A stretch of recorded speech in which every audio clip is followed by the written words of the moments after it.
Welcome to another episode of Mental Health Mondays. It is the week of, what's the date? November something. It's the first week in November, right? Still the first week in November? Just the 6th. No, the 5th. Okay, beautiful. There you The go. 5th. 5th of November. Yeah, I think so. I'm purposely wore fall colors today. I don't know if you noticed. I have maroon, Yeah, brown. looks nice. You look very nice too. Thank you. Thank you for sitting down with me. Of course. For those who don't know, this is my beautiful girlfriend, Jansiry, Isabella Guzman. She is an aspiring actress. She's 23 years old, and she moved to Los Angeles very young, right? How old were you when you first moved here? Yeah, I moved here when I had just turned 18. Yeah. So I was very young, definitely. Very young. Just had graduated high school. Yeah. You were just a baby. You're still a baby, but Yeah. we all are. Yeah, I like know. to think I am too. Keep going. Yeah, no, I grew up in New York, Mm-hmm. Queens, New York, to Dominican parents. Well, you weren't born there, though. No, I was born in the Dominican Republic, grew up in New York. Right. And then moved to LA when I would finish high school. Yeah. Yeah. In hopes to become an actress. Yes. And in hopes to become an actress. Yes, just making sure. We don't have to go through your whole backstory, I guess. I just figured that's a decent place to start. It's the first time we've had a guest. First time I've had a guest. Perfect way to start off is the person who lives with me every day, and we see each other's mental health struggles constantly. Yeah. And I don't mean that in a silly way, No, but that's fine. we deal with it, both of us, in Yeah. different ways. What do you think is the biggest thing mental health wise that you deal with on a day-to-day basis? For me, I think it's definitely my anxiety. Mm-hmm. I have most recently dealt with severe anxiety, and I think it's really debilitating. Yeah, I think my anxiety for sure. Yeah. Mm-hmm. Just chronic anxiety, day-to-day stuff. Yeah, Yeah. just the very stress and Yeah. Mm-hmm. From just your normal day-to-day life. And sometimes your relationship.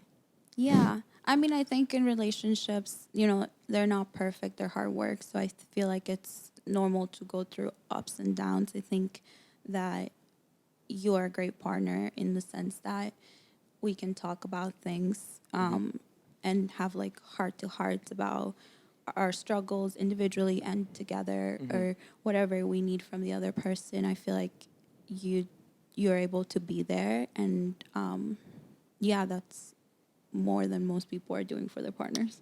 Well, thank you. But I do think that just in general, I feel like, I don't know if it's hard because I don't think I live a stressful life. I think that I have stress in certain areas, like at work. I have a very demanding job with a demanding boss. And, he expects a lot from me, as you know. So I think that that's hard sometimes on me. And then obviously any person in LA that's trying to, follow their dreams is going through some sort of stress. Yeah. Like it's stressful when you get 5 auditions and you have work, but you have to memorize and you have to film them and they have to be great. And then if you have management and an agency that you're working with, they expect a certain level of your work, to be up to standard because it's their name, that's, they're representing you, in their business. Yeah. So I think that all of that can cause stress. I think that you go through times in life where your anxiety maybe is more manageable, at least that's for me. And you go through times where it's just really bad.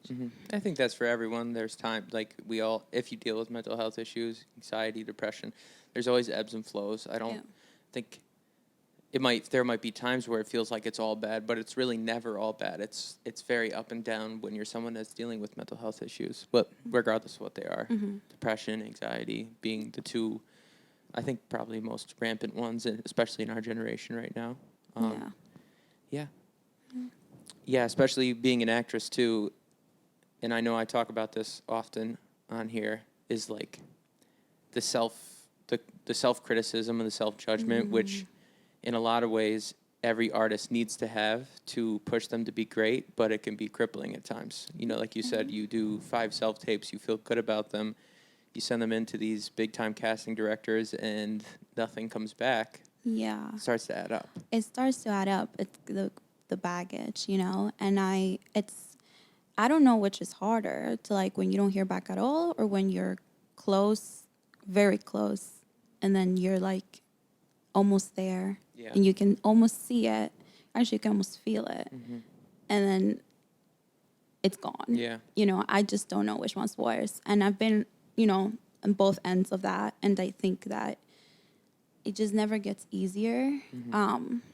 But we knew it wasn't going to be easy, you know. You do have to have a bit of, this is what you signed up for. You have to know. Yeah. And I just think that a big part is also surrounding yourself with people that are able to remind you that it's part of the process. It just is. Teamwork makes a dream work. Like, there's nothing you can do to expedite, you know, your journey, your process. And I think a big part of that is also not taking a look at someone else's journey or process. I think I'm very big on that. If I catch myself at any given point being like, oh, This about person. someone else, like, Yeah. it's like, well, that's their journey. You just caught me doing that yesterday. You know, I did. Yeah, because who were we talking about? This morning. Who? We're talking about Doja Cat. And I was like, wow, she's a year younger than me. She's a global phenomenon. Yeah, and I immediately but- was like, yeah. no. We all do that. You know, I feel like I'm very disciplined with that. Yeah, Yeah, you know, you say that, and I'm sorry to cut you off. You say that, and I have to agree, because it doesn't really come up much. We often talk about acting slightly different than music in that way, that to play a certain role, you have to be in that stage of life to fit that role, whereas music tends to be a young man's game. So I think that maybe it's a struggle for either path, to be like, oh, look at this person that is similar to me in many ways, and their career is further, or whatever it might be. But I think that's personally why I struggle with it a bit, being a musician, is because it just seems to be so that, like, every year they're just pumping out younger and younger people who are extremely talented and deserve to be where they are, but they're what feels like 10 years ahead of me, or whatever it might be. And you do I a think very you're 10 years ahead of them. well, technically speaking, yes, but No, I mean, like, in the sense of talent, in the Yeah. sense of like quality of stuff. I well, just, thank you. Yeah, it's hard because I just think that when it's your time to, like, when it's your time, it's just your time. And I think that's just literally, everything needs to line up perfectly almost. Yeah. You need a little bit of luck, you need the talent, you need the person on the other side also to believe in you. You know what I mean? And I think it's just, everything just needs to fall into place. And I think that just takes time. It takes hard work, and it takes sometimes a village of people that are reminding you of how talented you are. It's easy to forget. It's easy when you're in the everyday, just going, to almost for it to become like meaningless, for the spark to go away. I know that I have felt that sometimes. I'm like, okay, here we go, another self-tape, but am I going to hear back? Is this just going to get lost in space? Sometimes I literally just feel like they just poof. Don't into even the watch it almost. Yeah, and so that's hard, because it's like, then you lose that. And I feel like you do a good job at like reminding me, like, no, like, this is what you love. Yeah. You know, and I think that if you are going through something like that, I think sometimes it's good. I always say, like, step back and then remind yourself why you started. Yeah. Like, in the first place, what was that moment where you're like, this is what I want to do? Yeah. I feel like that often helps me. Yeah. Yeah, I mean, it's very easy. I just, on the last episode, I think, talked about being creative for the sake of being creative, and it's the same thing with acting. It's very easy to get lost in the results or the lack of results, or to be blinded by the finish line when, again, when you reach that quote-unquote finish line, all of a sudden the journey changes completely, and it's not the finish. You know, like, you're chasing your own tail at that point. And you do have to always remind yourself why you love it. And sometimes it takes a moment of, like, for you, for example, like getting a self-tape that you're super excited about, like, oh, I love this director, or like, I love this script, or whatever it might be, like just different things like that, where it without you even trying, without you being like, okay, remind myself why I love this, your natural love for it reminds you on its own of like, oh, here's a little carrot for you, like this is an exact example of things like this that like you'd love to be a part of. And it just naturally comes across your plate, and it kind of snaps you back into place of like, oh yeah, this is. Yeah, like I just read that script on Friday, and I fell in love with that. I thought it was great, and reminded me literally why I love acting so much. The characters were incredible. They had so much depth, and I was like, I want to tell this story. Yeah. So that's good. You know, I was just thinking about that one. I'm not gonna say his name in case this blows up. That one casting director who has my number. He has to have my number because he calls me in for, you know, big things. Right. And then. Right. He's seen your face, heard your voice a million times. Yeah. And I'm like. He specifically keeps asking to see your tapes more and more. Yeah. And, you know, I always go back. And I think I told you this when we met, around the time we met or whatever. I have a teacher who I absolutely adore. And he always told our class, it's not about winning the part, it's about winning the room. You always want to win the room because the room is there. You will always be remembered, and there will always be more opportunities. Yeah. You know what I mean? It's you don't get the part, Right, but the at part least you just won. might not be for you. At least you won the room, and you have this they have this everlasting impression of you and your work ethic and you know what you do. And I think maybe that's why he keeps calling me back. I'm not sure. Maybe and I mean, and also, it's like we were just saying, like some things just aren't for you, even if you want them to be. Yeah. And so that's a perfect example of like, this is a person who is well respected, high up in the industry you're trying to be successful in, who continually sees something in you and is just like, just not yet. Yeah. And eventually, I'm sure something will come of that. But I will.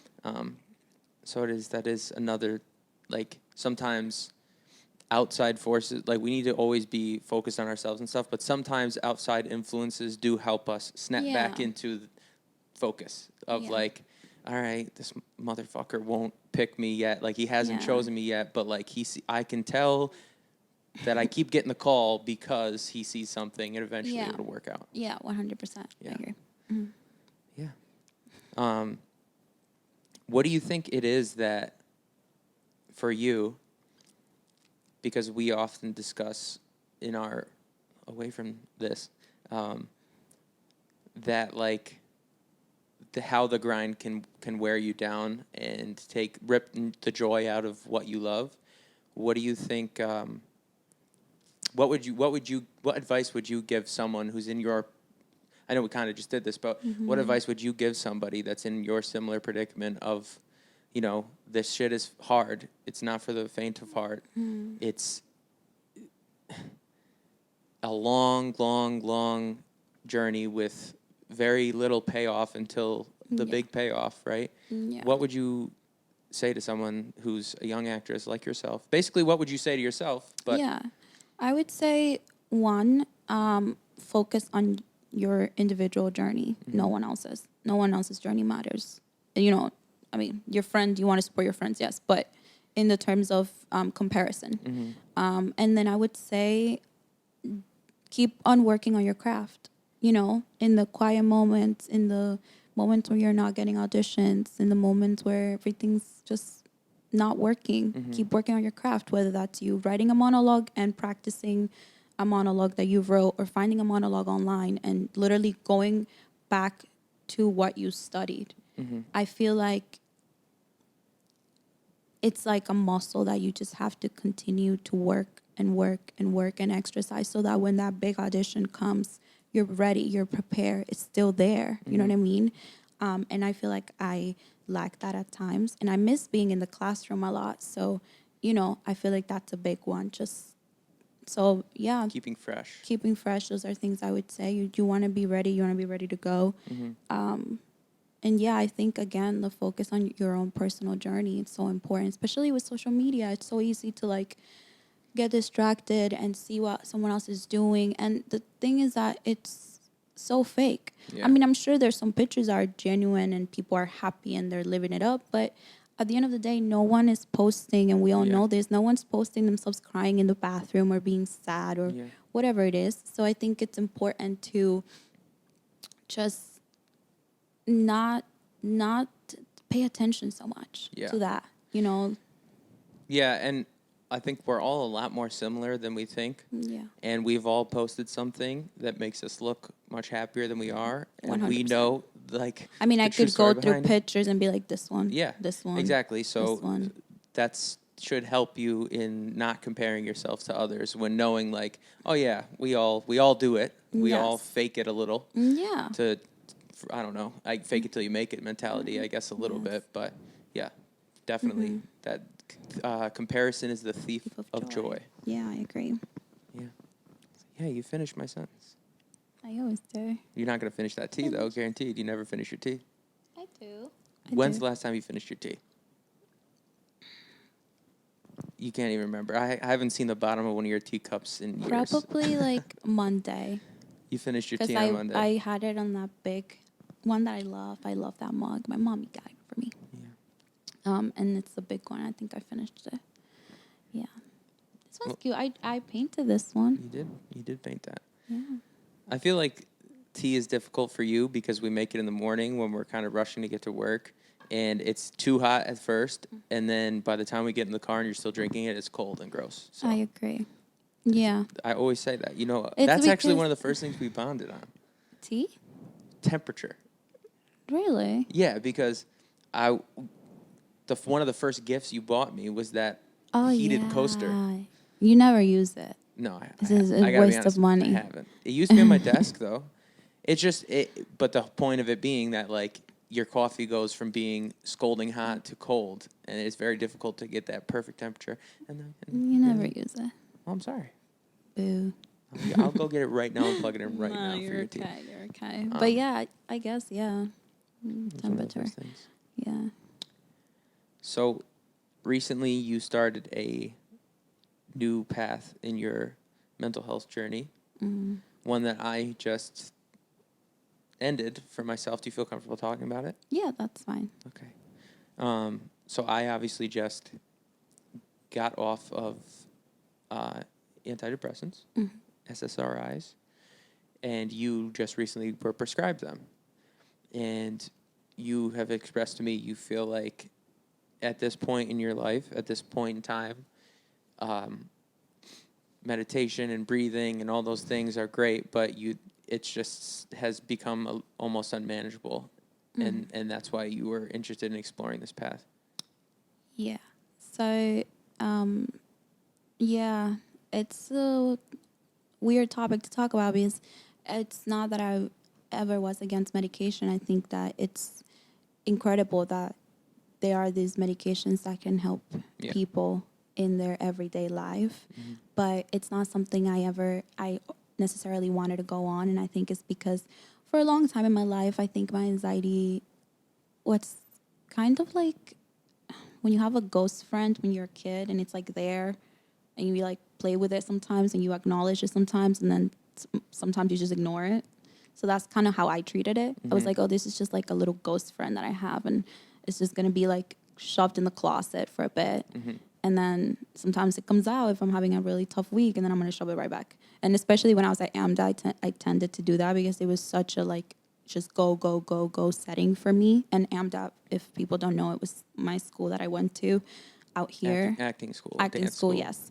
And so I tended to do that a lot while I was there. I think probably everyone there did. And so for me, I think that now that ghost just got bigger and bigger and bigger.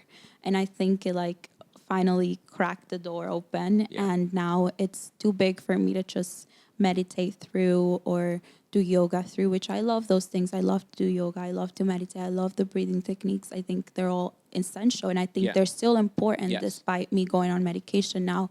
But seeing a psychiatrist was just something that I felt like I was at the, at the right time that I needed to do. I think that, I've had a couple scary weeks the last few weeks with panic attacks, and they've been scary for me, as I'm sure for you. So Absolutely. I think that it was just time. Mm-hmm. And, I'm excited to see what happens. Obviously, it's, I don't know. I guess we'll see what happens. It's only been 24 hours. Yeah. But I'm hopeful. That's all I can be. And hopefully it helps. And, I have you by my side. You've been through it and you're understanding. And so we're able to talk through it. And you kind of know what it is in a way. Yeah. Everyone's different, but you kind of are able to tell me what to expect. And so I know I'll have your support as you have my support with coming off your medications. So. Well, you were integral in me getting through that time period, because I was just even harder than I really thought it would be. Like, I knew it was going to be a huge change, but I guess I didn't know just how much of a change. And I appreciate you sticking by me, and I mean, yeah, just being there for me constantly, and like being patient and understanding. And I promised to be patient and understanding with you now on the opposite end of that journey, because I know the beginning and the end are similar in some ways, where your mood is just different. And that's the only way I could describe it, is different. It's like we were talking about earlier.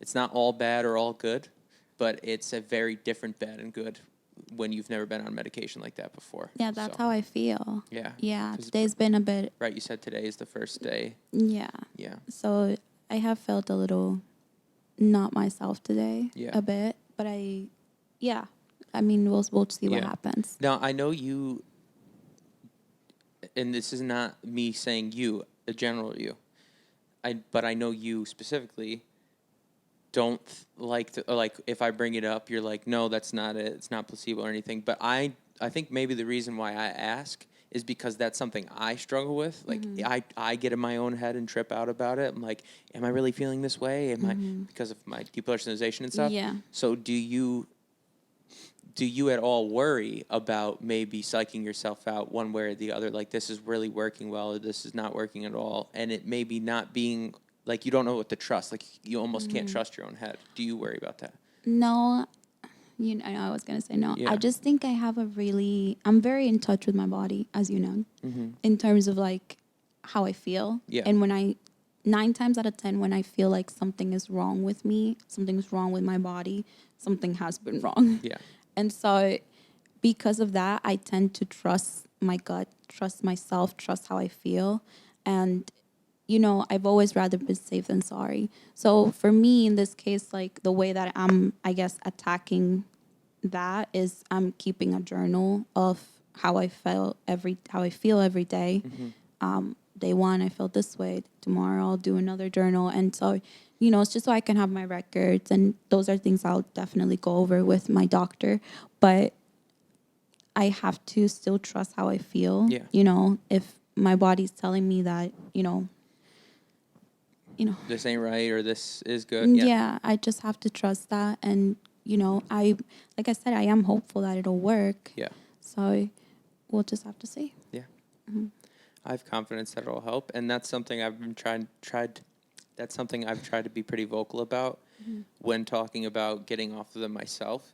Is that I'm not against them at all. Yeah. Because I think that in a lot of ways they saved my life, and so I'm very hopeful and optimistic that it will greatly, greatly help you in combating what has, like you said, seemed to be unmanageable over the. And it's interesting now that we're not past it, but looking back at the last month or 2 months or however long it's been, where it's been really difficult for you, more so than just the normal day-to-day, I'm stressed, I'm anxious, I'm depressed.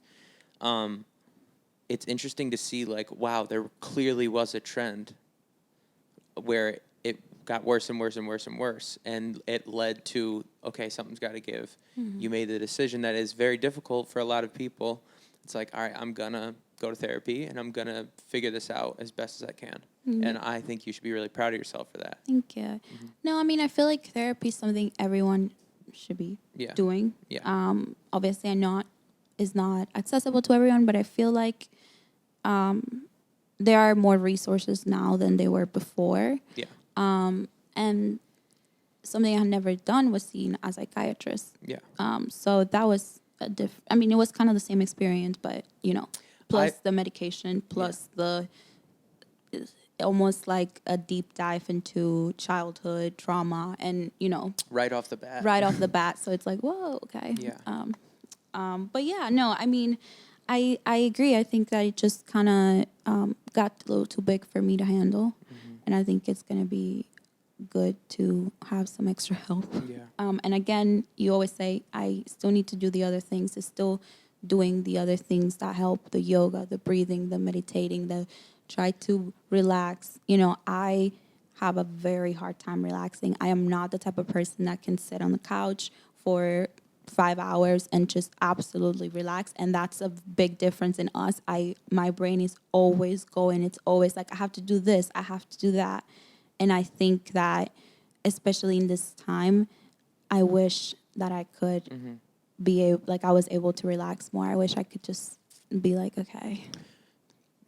It's hard. So it's hard for me. I'm not a therapist, and I'm not trying to play therapist. And since this is the first time I've had a guest, in the future when I have a guest, I'm not trying to play therapist, but I guess it's like therapeutic to speak to each other about your issues. So I wonder, again, not a therapist, I wonder if your trouble in just letting go and letting yourself relax is a control thing.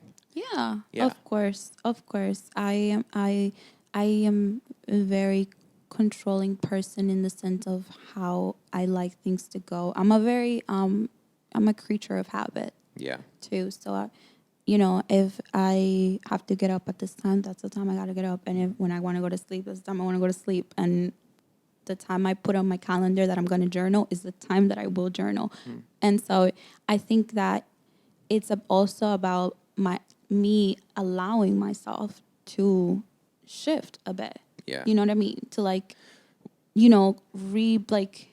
regroup. Yeah. And need to. Just like you said before with acting, where it's like, all right, sharpen the saw, run old monologues, whatever, just keep it's the same thing with relaxing. You have to give yourself the chance to rest. It's important. It's necessary. And also, I understand, I mean, I know I have an easier time. I understand it being difficult, especially when you're pursuing something bigger than yourself or what feels like this grand thing.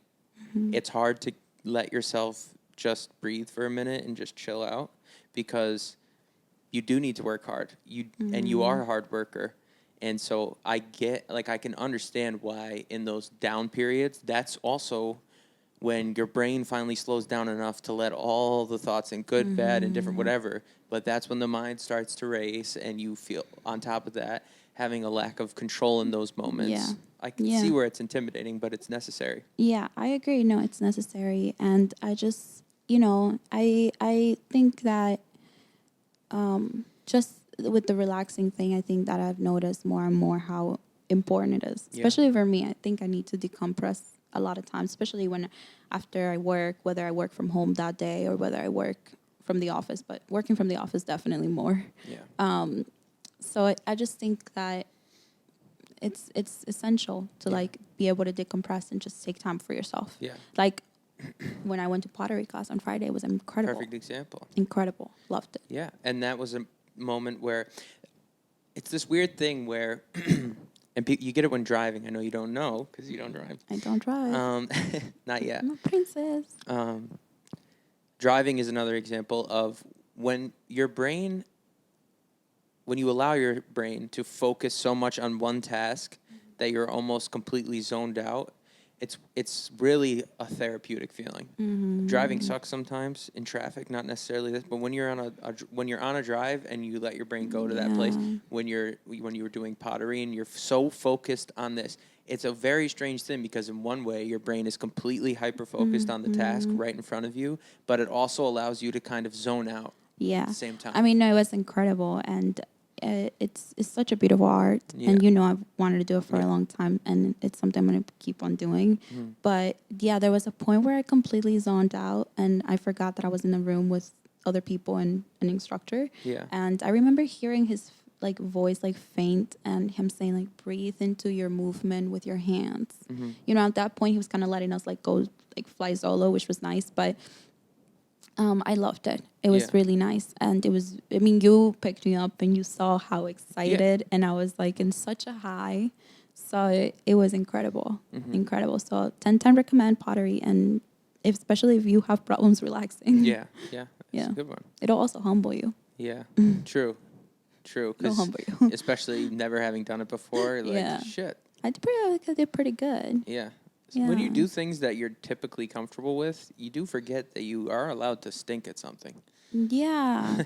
And You that's what I know? kept telling myself. I was like, don't be a jerk to yourself during this Yeah. process. Yeah. Like really, I kept telling myself during the time there, because I Yeah. went alone. Yeah. So I was like, don't be a jerk to yourself if you don't make anything. Yeah. It's going to be fine. Do you think that's another thing that, or I know the answer, but for the sake of conversation, do you think that's another thing that you have lost touch with a bit because of your anxiety and depression getting worse over the last few very tumultuous years in your life? That feeling of empowerment and that feeling of feeling strong and confident in yourself alone, not literally, doesn't have to be actually alone, but you and your essence and your being feeling strong and confident. Yeah. And do you think that, or I guess I know, but that is something that you've voiced to me that you've Yeah. been struggling with. Yeah, I feel like I was very fearless. Yeah. I always think about AMDA because she was tough. When you were at school. Yeah, I was yeah. I was the most annoying. I mean, I was over prepared, and I always wanted to go first. I would have hated you. Yeah, and you know, I always had my lines memorized, ready to go, even though we weren't supposed to memorize for like another 3 weeks or whatever. Right. And yeah, that was me. And so, but I think that part of who I am as a person, in every classroom that I have been in, I have been that person, the type A personality, that type of student. So what do you think happened after school that, I mean, I know it was a crazy time because you finished school and then it was the pandemic and stuff like Yeah. that. But that aside, or Well, maybe you know maybe what that's it part is? of it. I don't even think it's left. I just think I haven't had an opportunity to shine through in that aspect. You know what I mean? And I feel like, thinking about it, like, then I did that chemistry read for that project, and completely I was that girl. I just hadn't had the opportunity to be that girl Yeah. in a room, Yeah. in the rooms that I want to be in. So Right. I don't even think she's gone. I just think Yeah. that I just hadn't had the opportunity. And yeah, like you said, myself and all my friends that graduated from AMDA, we're all like wide eyes, like so excited to get out there, you know what I mean, to chase our dreams. And then, The real world comes. yeah, no, in the pandemic. And yeah. it's like, oh my God, so scary. Then, it killed any momentum that any of us pretty much had. And so then we come back and it's like, okay, now is a reset time, because literally we just went through a pandemic. Yeah. We're just kind of getting better now. And so And then I came into your life. then you came into my life. And, I don't think, I think losing my grandma is what basically, for lack of better words, destroyed my life for a bit. I think that she was the light of my life, and I think that I carried a lot of guilt. And I think I would have done anything to keep her here with me. And so I think, Control again. yeah, I think losing her completely destroyed me. And, she's the person I love the most. So I don't know what to tell you. Yeah, it was hard. It's awful. I hate it. I cried every day. But I'm on the other side of it, but grief is just a roller coaster, and I have my good weeks, my bad weeks, my good months, my bad months, my good days, my bad days. And so you know more than anyone. So I just think that you never get over it. You just never get over it. I will never get over it. I have accepted that, and I think that I just needed time to learn how to live without this person that was basically my mom. I mean, I have my mom. Yes, I love my mom, but she worked a lot when I was younger. So my grandma raised me for a lot of times. And so I spent every waking second with her. And she taught me everything. And a lot of the qualities that I value in other people, I saw in her. And a lot of the qualities that I have in myself, I got from her. And she is the vessel of my relationship with God. She's the reason why I have such faith in God.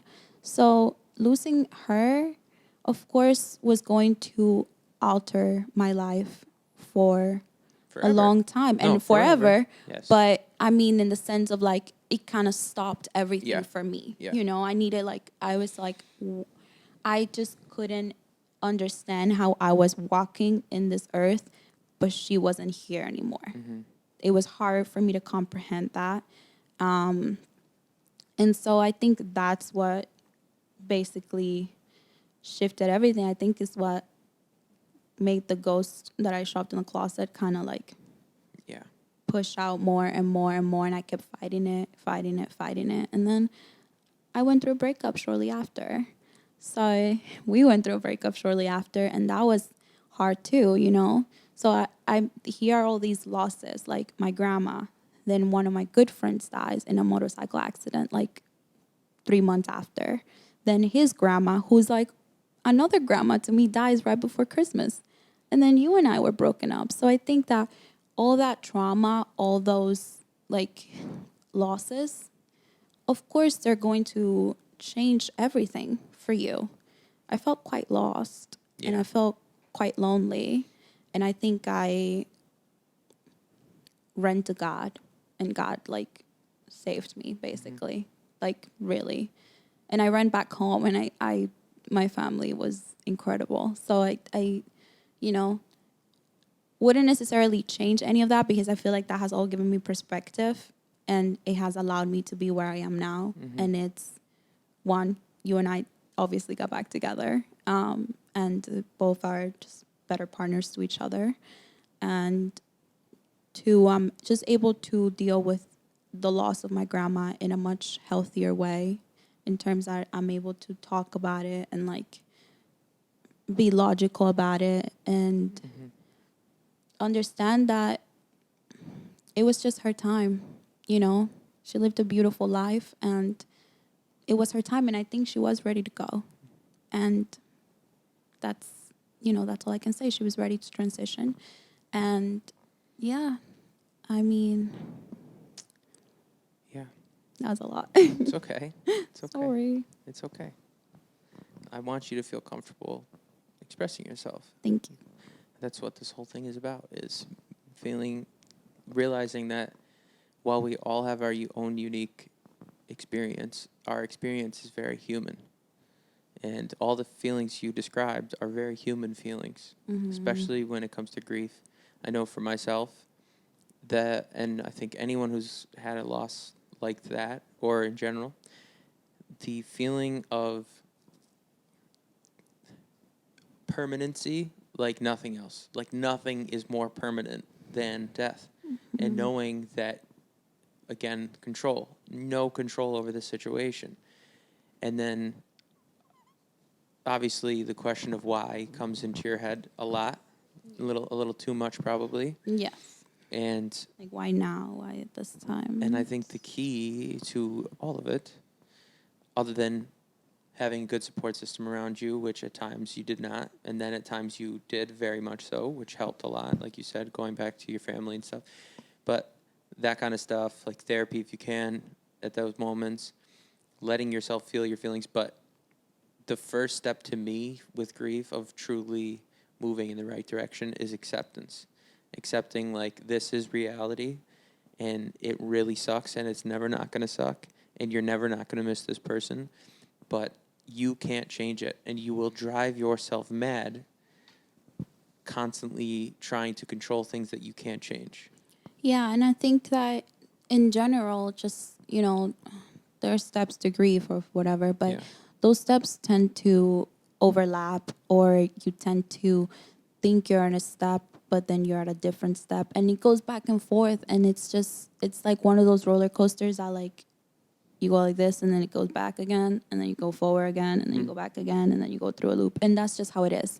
And every day is going to be different. And I think that, and I hope my friend watches this, because she was going through a hard time when we met, my friend and I. And one of the first things I told her was, you need to have grace with yourself.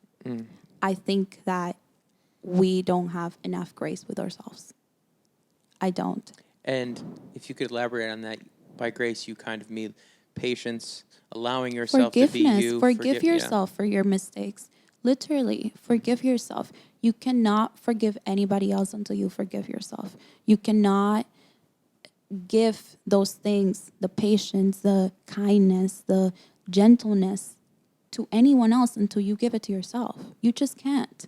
And I think that forgiving myself and having grace with myself truly, truly helped me during those really tough months. I remember just if I did something out of emotion, or if I cried all day or whatever it was, I would literally tell myself, I have grace with you. You're going through a tough time.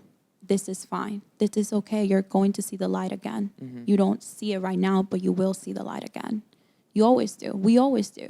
The only time you don't see the light is when you're gone, when you transition. That's it. And you see a different light. You see the light of God if you believe in God. But you know what I mean? And so I think that having grace with yourself is truly, truly, truly important, especially when you're going through a hard time. Though it's already really hard. You're making it harder if you're not nice to you.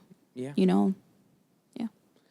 I like that. I know that's something that you've kind of passed on to me as well. And I try the same thing with not just grief, but with all aspects of having grace with yourself. And like you said, the other thing that I stole from you, well, really stole from your mom, but stole via you. My Cocoa Pops. Yeah, well, it was your idea to get them. You should have known. Is as long as you still have air in your lungs, you can. You stole that from Carmen. Well, no, I stole it from you, who stole it from Carmen. Yes, true. Carmen's my mom. Yeah. As long as you still have air in your lungs. What? Yeah. Right. What's the exact thing? As long as she usually says. As long as there's air in your lungs. You can do anything. You can get through anything. How would you say that in Spanish? Please do it. Oh, well, the way she would say it is, I'm going to do it just like she would say. Okay. I'm going to pretend you're me. Okay. Ay, no, mi amor. Si tú sigues teniendo aire en los Pulmones. En los pulmones, tú puedes hacer todo. Tú puedes hacer todo. I like it. Yeah. Nice. Thank you. Very I good. forgot Spanish for 30 seconds. Yeah, how would I just give you don't know. pulmones? I pulled that out of my culo. I pulled that. You got to take that out. Why? You got to bleep. Why? She doesn't like cursing. Oh, she gonna watch this? Probably. She watches all your stuff. Oh, nice. She Thanks, loves Mama. you. Are you okay? Yeah. Are you okay? Yeah. Yeah, I'm okay. That's good. Okay. Just to cycle back a bit. Yes. Yes, sorry. So today was your first day Yes. taking medication, Mm-hmm. and it is an antidepressant. It's an anxiety medication. Right. They're usually kind of hand in Yeah, hand. They usually treat it's both. hand in hand, but it's mostly for anxiety. Okay. And what would you describe your symptoms of? First day, it's very early on. Your body's kind of barely getting it in your system right now, but what would you describe? Well, I took it last night, and we both know I did not sleep. Yes. And, it's hard to say that if that's for the medication, because I already have a lot of trouble sleeping. Mm-hmm. But Did not sleep well. Very nauseous all day. Yeah, just very nauseous. Mm-hmm. Kind of feel really weird. I feel like I am watching myself. Oh gosh, don't even say that. Yeah. Because you know that that's what I deal with every day, right? The depersonalization. Yeah. So I almost feel like out of myself. But I think that's probably just because my body's like, what is this thing that you just gave me? You know? And Yeah. so we'll see. Obviously, part of going on medication is also finding the right medication for you, because not everything works for everyone. So, I would like for this one to work because I don't want to switch medications 10 times. But Well, that is the one difficult thing, and it's very true that if it doesn't work for you, you can. But the tough part is outside of your body literally having an allergic reaction immediately, you won't know if it is Yeah. or isn't working for quite some time. yeah, so I won't know if it's working or not for 3 to 6 weeks. Yeah, because So, then that's when your body actually has yeah. absorbed this. Yeah. So, but you know me, and I feel like when I'm trying something new and it's a new process, and I knew, what was going to happen going into this because I gave it so much thought if I wanted to go on medication or not, if I wanted to do it or not. So I think that, the next couple of weeks are going to be a little difficult. Yes, there's going to be a little ups and downs. Adjustment. I'm going to have grace with myself. But, I have to see if it works because the alternative is to keep having panic attacks at 3 a.m. in the morning, and I don't think I want to do that. Yeah. So those are scary. Yeah. I don't like it. It's no bueno. No. How do you feel when I'm having a panic attack? Like a bad one like I had. It's obviously scary to see.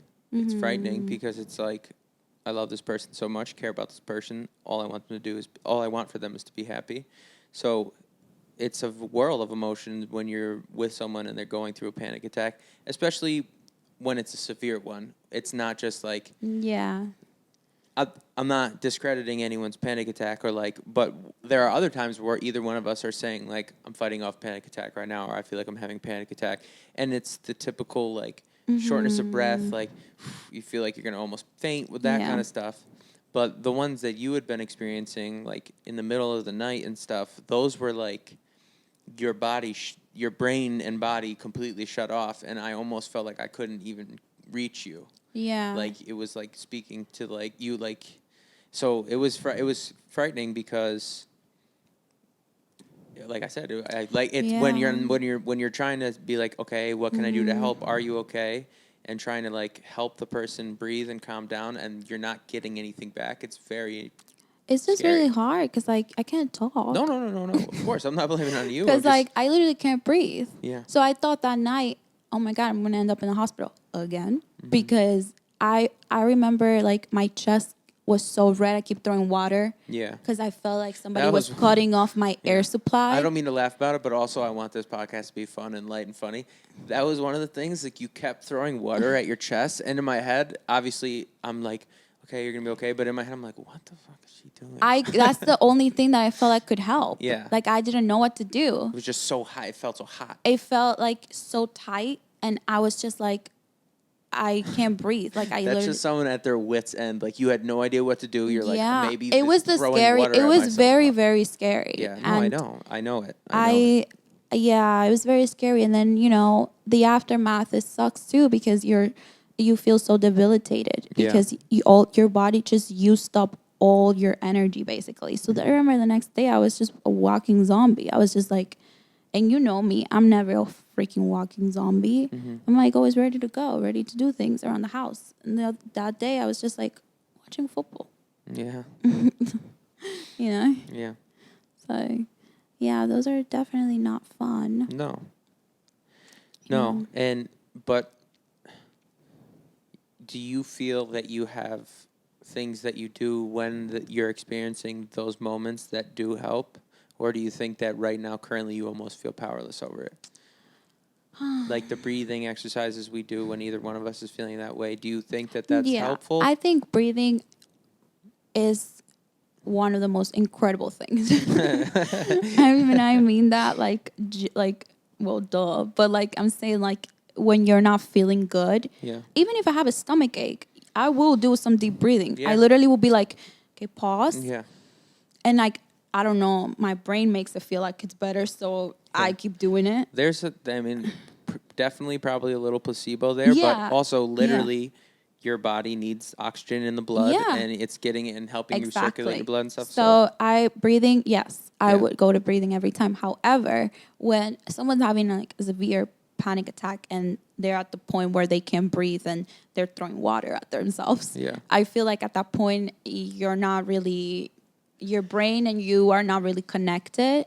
So it's hard to like sit down and be like, because your chest is like going, but that would help because if you start breathing from your from your core, it will come down your chest. Mm-hmm. And so, yes, I think breathing is incredible. I think it's It also gives you something to focus on other than the fact that you feel like you're about to die.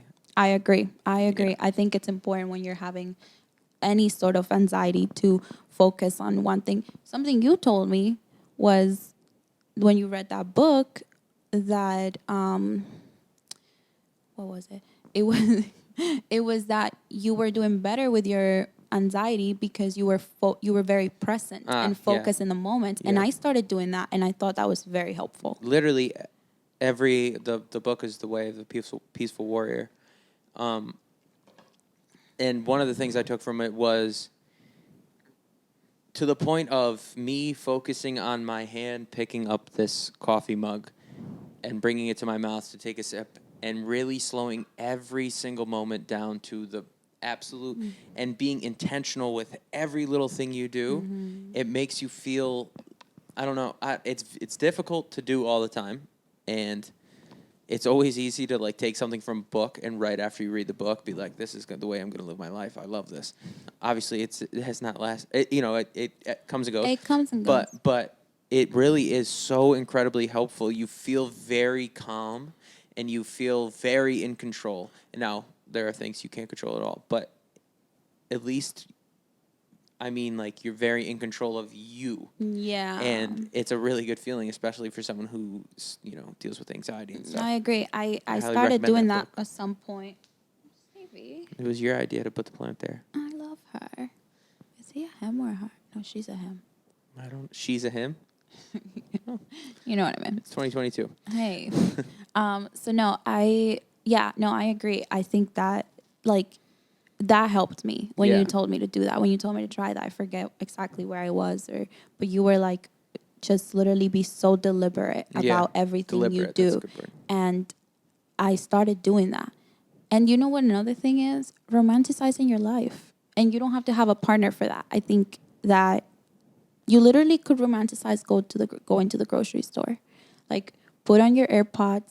I know I don't go to the grocery. Are you saying this because I'm going to have to go to the grocery store as soon as we're done? Yes, but I don't go to the grocery store anymore, but I think for you should put on your AirPods and just play some jazz and literally romanticize picking up the bread, okay? Like, putting it, like, you're almost like in a commercial. Yeah. And I think that that's important. And I think falling in love with your life, because Each at bit the of end it. of the day, yes, we all have dreams and aspirations, but this is your current reality. So if you don't do what the very best to love this current reality you're in, you're always going to be miserable, because then you're always just going to be thinking about, okay, but this is not what I want. And so you're just going to be complaining and complaining and complaining. It will never be enough. And I think there's beauty in finding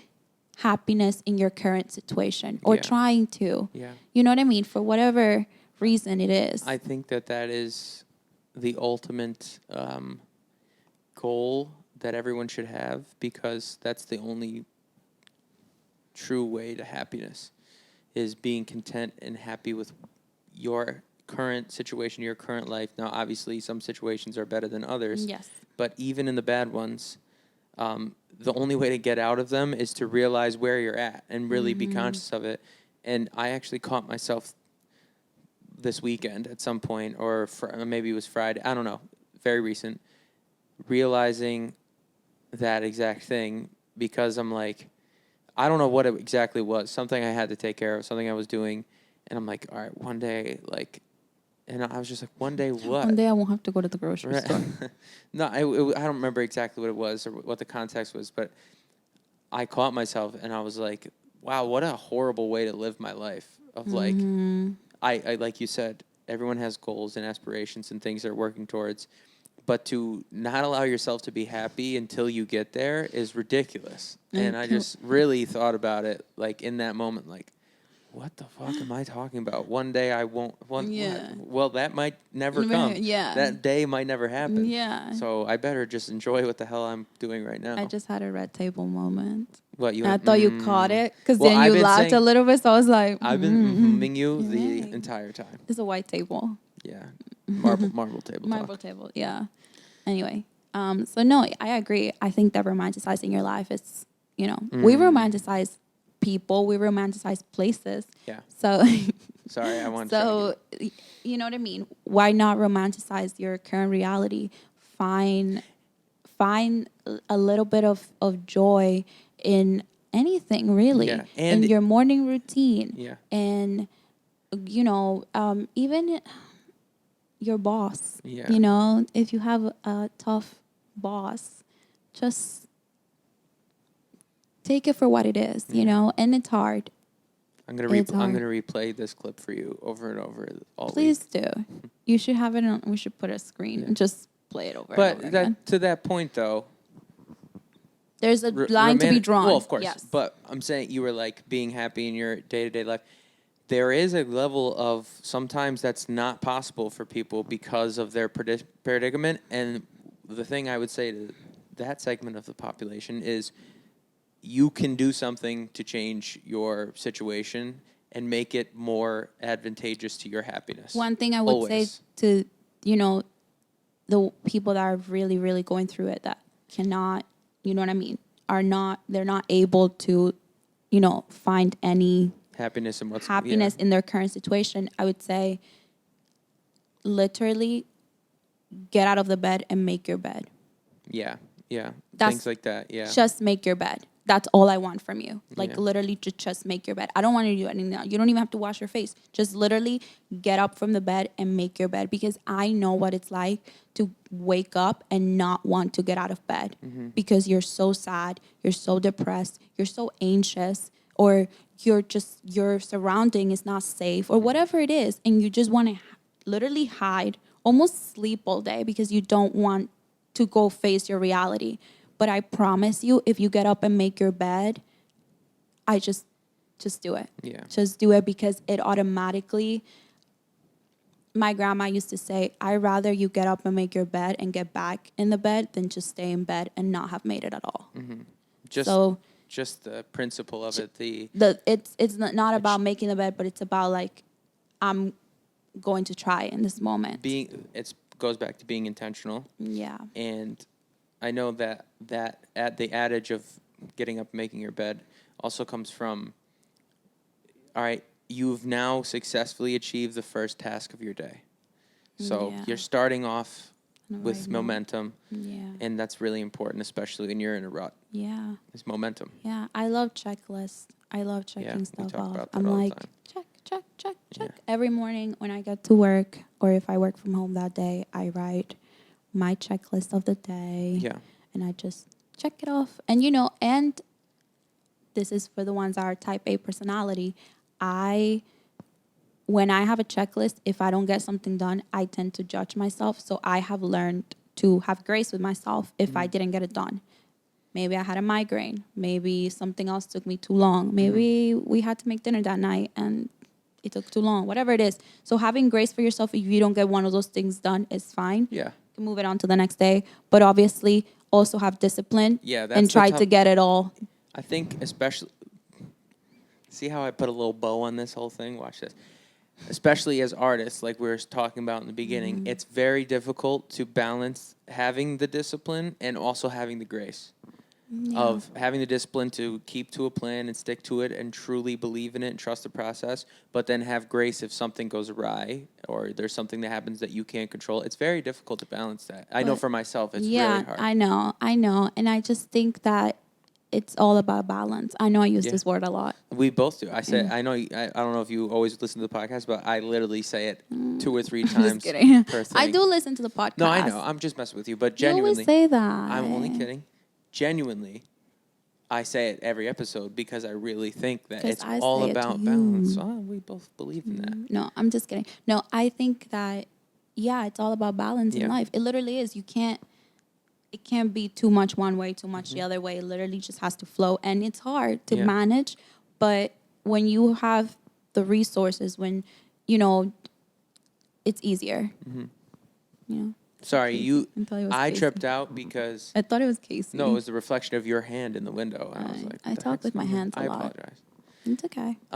We are coming up on about an hour here. So I would say, to leave it here, if you could go back and tell little J. Guzman in the Dominican Republic about everything she's going to endure up to this time, what would you tell her? What advice would you give her? Knowing that when you go back to your younger self and you talk to them, no matter what they do, like this is what their reality will be up until this point right now, you 23 years old. What advice would you give them for navigating the road that you've traveled from that age to now? I would say have grace with yourself. Enjoy the little moments. Pray. Run to God.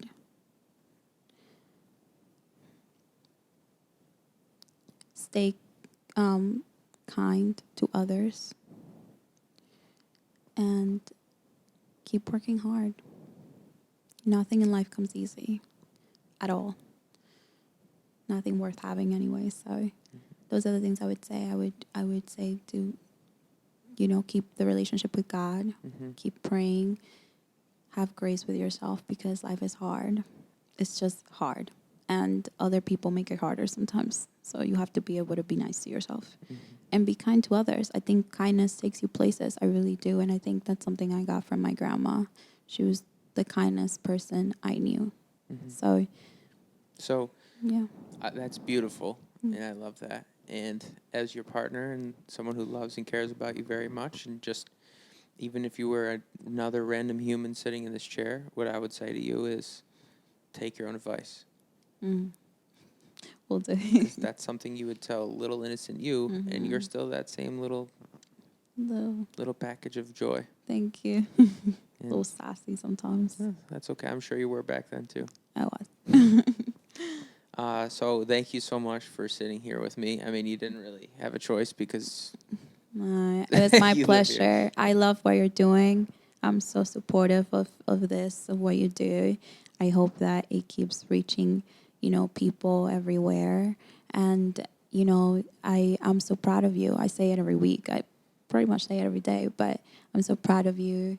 I'm in awe of you and, just everything you do. So thank you for having me.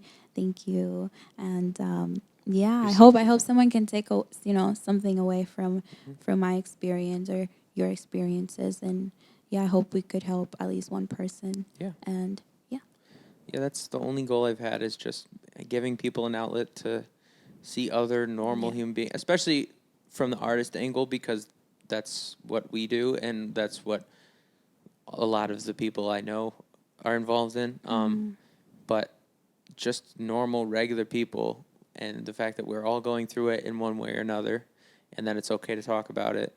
And misery loves company. And it feels good to hear, like, oh, yeah, okay, this person understands a little bit, too. So, again, thank you so much. Thank you for the support always. Thank you. And I love you. I love you, too. A lot of little gems in there. Right, and also, this will all adapt eventually. I don't, this is the first time we've ever done it with someone. So. I'm excited. Yeah. I'm excited to see, like, other people. Like, it'll be nice. And who knows? It'll be nice. No, I will. I'm saying who knows where it'll go and what it'll do. Yeah. But thank you again for tuning in.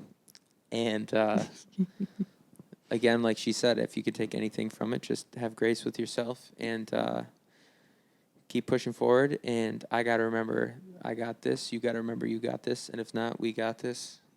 We got this together. We'll help each other out. Yeah. We're always here for each other. So thank you. Peace out. See you again next week.